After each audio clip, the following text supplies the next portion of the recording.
ആകാശവാണി. നമസ്കാരം. പ്രത്യേക വാർത്താ ബുള്ളറ്റിൻ വായിക്കുന്നത് അനിൽകുമാർ. പാർലമെന്റിന്റെ ബജറ്റ് സമ്മേളനം ഇന്ന് സമാപിക്കും. ഇരുസഭകളിലും നടപടികൾ പുരോഗമിക്കുകയാണ്. 2-3 ആഴ്ചകൾക്ക് ശേഷം വനിതാ സംവരണവുമായി ബന്ധപ്പെട്ട സുപ്രധാന നിയമനിർമ്മാണത്തിനായി പാർലമെന്റ് വീണ്ടും സമ്മേളിക്കുമെന്ന് കേന്ദ്ര പാർലമെന്ററി കാര്യമന്ത്രി കിരൺ റിജിജു രാജ്യസഭയെ അറിയിച്ചു. വനിതാ സംവരണം പാർലമെന്റിൽ ഐകകണ്ഠ്യേന പാസാക്കേണ്ട വിഷയമാണെന്നും അദ്ദേഹം പറഞ്ഞു. ആന്ധ്രാപ്രദേശ് പുനഃസംഘടനാ ഭേദഗതി ബിൽ 2026 രാജ്യസഭ ചർച്ചയ്ക്കെടുത്തു. ബിൽ ലോക്സഭ നേരത്തെ പാസാക്കിയിരുന്നു. ജനുവരി 28-ന് ആരംഭിച്ച ബജറ്റ് സമ്മേളനത്തിന്റെ 1ാം ഘട്ടം ഫെബ്രുവരി 13-ന് അവസാനിച്ചിരുന്നു. കഴിഞ്ഞ മാസം 8-ന് തുടങ്ങിയ 2ാം ഘട്ടത്തിൽ ധനബിൽ 2026-ന് പാർലമെന്റ് അംഗീകാരം നൽകിയിരുന്നു. കേരളത്തിൽ നിയമസഭാ തെരഞ്ഞെടുപ്പിന് 7 ദിവസം ബാക്കി നിൽക്കെ ചൂടേറിയ പ്രചാരണവുമായി മുന്നണികൾ. ദേശീയ നേതാക്കളെ അടക്കം മണ്ഡലങ്ങളിൽ എത്തിച്ച് പ്രചാരണം ഊർജിതമാക്കുകയാണ് സ്ഥാനാർത്ഥികൾ. NDA പ്രചാരണത്തിനായി പ്രധാനമന്ത്രിയും മുതിർന്ന BJP നേതാവുമായ നരേന്ദ്രമോദി ശനിയാഴ്ച തിരുവനന്തപുരത്തും തിരുവല്ലയിലും എത്തും. കേന്ദ്ര സഹമന്ത്രിയും BJP നേതാവുമായ സുരേഷ് ഗോപി കണ്ണൂരിൽ പ്രചാരണ പരിപാടികളിൽ പങ്കെടുക്കുന്നുണ്ട്. കോൺഗ്രസ് നേതാവ് പ്രിയങ്ക ഗാന്ധി UDF സ്ഥാനാർത്ഥികൾക്കായി തിരുവനന്തപുരത്തും കൊല്ലത്തും പ്രചാരണത്തിലുണ്ട്. മുസ്ലിം ലീഗ് സംസ്ഥാന പ്രസിഡന്റ് പാണക്കാട് സയ്യിദ് സാദിഖ് അലി ശിഹാബ് തങ്ങൾ കോഴിക്കോട് പ്രചാരണത്തിലുണ്ട്.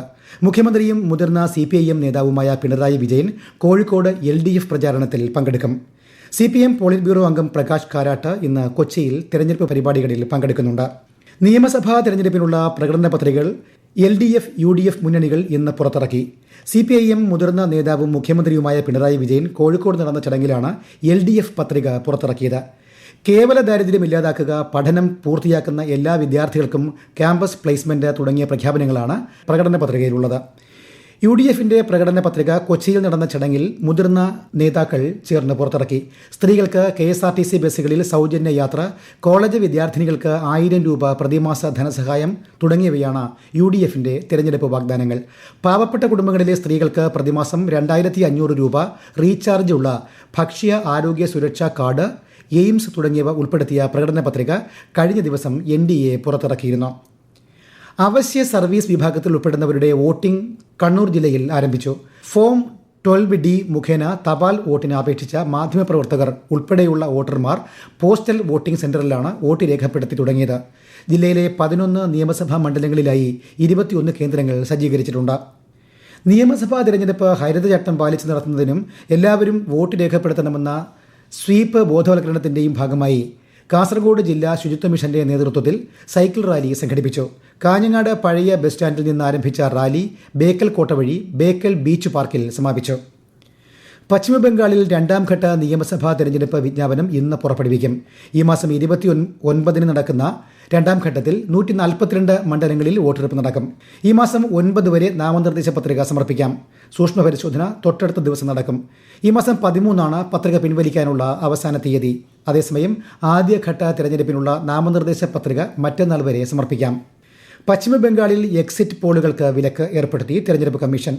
അച്ചടി ദൃശ്യമാധ്യമങ്ങൾക്കും വിലക്ക് ബാധകമായിരിക്കും. ഈ മാസം 9-ന് രാവിലെ 7 മണി മുതൽ ആരംഭിക്കുന്ന വിലക്ക് 29-ാം തീയതി വൈകിട്ട് 6:30 വരെ തുടരും. തന്ത്രപ്രധാന ലക്ഷ്യങ്ങൾ പൂർത്തിയാകുന്നത് കണക്കിലെടുത്ത് ഇറാനിലെ സൈനിക നടപടികൾ ഉടൻ തന്നെ അവസാനിപ്പിക്കുമെന്ന് American president Donald Trump. Epic Fury എന്ന സൈനിക ദൗത്യം വിജയകരമാണെന്ന് ടെലിവിഷനിലൂടെ അദ്ദേഹം അറിയിച്ചു. ആണവായുധ ഭീഷണി, ഇറാന്റെ ഭീഷണി എന്നിവയിൽ നിന്നും മുക്തമായ ഒരു ദിനത്തിനായി എല്ലാ അമേരിക്കക്കാർക്കും പ്രതീക്ഷ വയ്ക്കാമെന്നും ഡൊണാൾഡ് ട്രംപ് പറഞ്ഞു. യേശുക്രിസ്തുവിന്റെ അന്ത്യ-അത്താഴ സ്മരണയിൽ ഇന്ന് പെസഹ വ്യാഴം ആചരിക്കുന്നു. ക്രൈസ്തവ ദേവാലയങ്ങളിൽ കാൽകഴുകൽ ശുശ്രൂഷയും പ്രത്യേക പ്രാർത്ഥനാ ചടങ്ങുകളും നടക്കുകയാണ്. കുരിശുമരണത്തിന് മുൻപ് യേശുദേവൻ ശിഷ്യന്മാരുടെ കാലുകൾ കഴുകിയതിൻ്റെയും വിശുദ്ധ കുർബാന സ്ഥാപിച്ചതിൻ്റെയും സ്മരണയിലാണ് ലോകമെമ്പാടുമുള്ള ക്രൈസ്തവ വിശ്വാസികൾ പെസഹ ആചരിക്കുന്നത്. കുരിശുമരണത്തിന്റെ സ്മരണയിൽ നാളെ ദുഃഖവെള്ളി ആചരിക്കും. ദേവാലയങ്ങളിൽ കുരിശിന്റെ വഴിയും പ്രത്യേക പ്രാർത്ഥനകളും ഉണ്ടാകും. ഉയർത്തെഴുന്നേൽപ്പിന്റെ സ്മരണ പുതുക്കി ഞായറാഴ്ചയാണ് ഈസ്റ്റർ. തിരുവനന്തപുരം ശ്രീ പത്മനാഭസ്വാമി ക്ഷേത്രത്തിലെ പൈങ്കുനി ഉത്സവത്തോടനുബന്ധിച്ചുള്ള ആറാട്ട് ചടങ്ങുകൾ ഇന്ന് നടക്കും. ഇന്നലെയായിരുന്നു പള്ളിവേട്ട. ആറാട്ട് ഘോഷയാത്രയുടെ ഭാഗമായി തിരുവനന്തപുരം രാജ്യാന്തര വിമാനത്താവളത്തിലെ റൺവേ ഇന്ന് വൈകുന്നേരം 4:45 മുതൽ രാത്രി 9 വരെ അടച്ചിടും. ഈ സമയത്തുള്ള ആഭ്യന്തര രാജ്യാന്തര വിമാന സർവീസുകൾ പുനഃക്രമീകരിച്ചിട്ടുണ്ട്. സാഫ് അണ്ടർ-20 പുരുഷ ഫുട്ബോൾ ചാമ്പ്യൻഷിപ്പിൽ നിലവിലെ ചാമ്പ്യന്മാരായ ഇന്ത്യ ഫൈനലിൽ. മാലയിൽ നടന്ന സെമി പോരാട്ടത്തിൽ ഭൂട്ടാനെ ഏകപക്ഷീയമായ 5 ഗോളുകൾക്കാണ് ഇന്ത്യ പരാജയപ്പെടുത്തിയത്. നാളെ നടക്കുന്ന ഫൈനലിൽ ബംഗ്ലാദേശാണ് എതിരാളികൾ. പ്രത്യേക വാർത്താ ബുള്ളറ്റിൻ കഴിഞ്ഞു. അടുത്ത വാർത്താ പ്രക്ഷേപണം വൈകുന്നേരം 6:30.